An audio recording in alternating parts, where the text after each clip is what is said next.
Hey, welcome to The Explainer. Today, we're tackling something huge, learning English. But we're going to show you the easy way. No stress, I promise. This is going to be your super clear, totally doable guide. So, ready to take that first step with me? You know, when you think about learning English, does it just feel massive, like you're staring up at this giant mountain? All those words, the grammar. Yeah, it can be overwhelming. And hey, that's a totally normal feeling. But we're about to flip that idea on its head. Okay, this right here, this is probably the most important thing you'll hear today. Think about it. If you're always looking at the finish line, you're going to burn out before you even really get going. But what if you just focus on the next step? Just one tiny step. Suddenly, it all feels possible, right? So that's what we're doing. We're turning this into a quest, something manageable, and honestly, kind of fun. All right, part one. Every good quest needs the right tools, right? You gotta pack your bag before you head out. For our English quest, that means building a really solid but super simple foundation. We're not talking about anything complicated here. These are just the bare essentials to get you on your way. And seriously, it is this simple. Just 3 steps.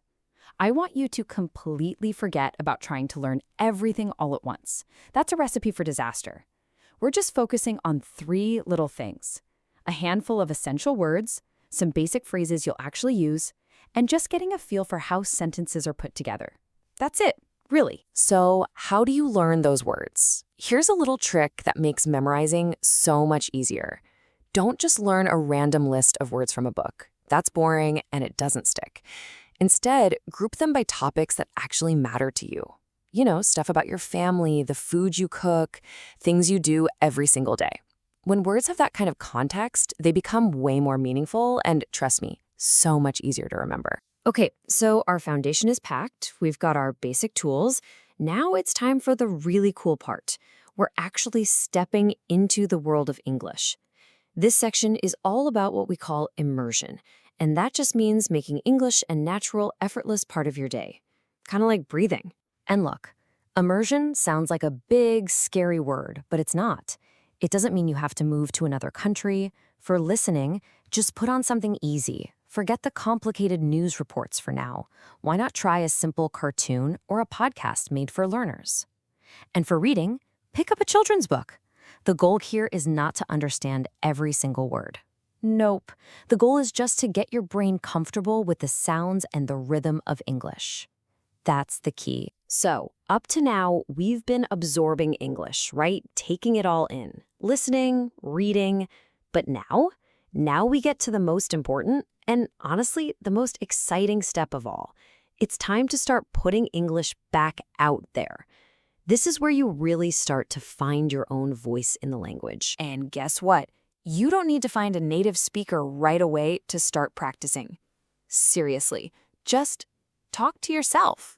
I know, it sounds a little weird, but it works. When you're making coffee in the morning, just say it out loud. I am making coffee. Or try a technique called shadowing.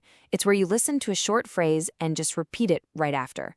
For writing, even one sentence in a journal every day is a massive victory. The whole point is just to start producing the language. It doesn't matter how simple it is. I mean, this quote just nails it, doesn't it? The best way to learn is by doing. You know what stops most people? That fear. The fear of not being good enough yet. But here's the secret. You don't wait to get good to start doing. You get good by doing. Every single sentence you try to say, every little note you write down, even if it's not perfect, that's a real step forward on your quest. Okay, so now you're talking, you're writing, you're actually using English. And as you do that, you're going to start noticing little things. How do I say that? Or was that right? This next part is about refining those skills. And please, don't think of this as boring grammar homework. No way. Think of it like you're leveling up in a video game. You're just getting stronger and better. So, how do we level up our grammar? First, forget about memorizing a whole textbook of rules. That's the old way. The new way is much more natural. Step 1, just notice patterns while you're listening and reading.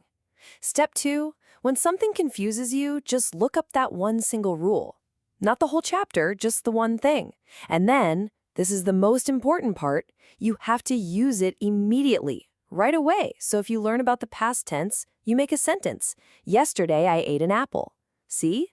Notice, learn, use. It's a simple, natural loop. Having skills is great, but you know what really guarantees you'll succeed? It's your habits. It's the little things you do every day that make all the difference in the long run. This, right here, is the final, and maybe the most powerful part of our entire quest. Okay, look at this. 15 to 30 minutes. That's it. It doesn't seem like much, does it? What can you really accomplish in just 15 minutes a day? Well, it turns out it's way more effective than cramming for 3 hours once a week. This is the secret weapon, for real. Doing a little bit of English every single day builds this incredible momentum. It's something those long, painful, once-a-week study sessions just can't compete with. Remember this: consistency will always, always beat intensity. And at the end of the day, it all comes down to your mindset. So here are the 4 big ones. First, you have to be okay with making mistakes. In fact, you should welcome them. They're just proof that you're trying. Second, focus on just being understood, not on being perfect. Third, find tiny ways to make English a part of your world. Like go change the language on your phone right now. And finally, and this is so important, be patient with yourself. This takes time, so celebrate every tiny little win along the way. And here we are, right back where we started. We began with this idea, and we're ending with it because it is the absolute truth. Every single step you take, every mistake you make, every little thing you learn, it's all part of your own personal journey. So the map is laid out for you. The path is clear. Now, it's your turn. Your journey begins right now with just one small step, one single word. So what's the first thing you're going to say? Thanks for hanging out with me on The Explainer.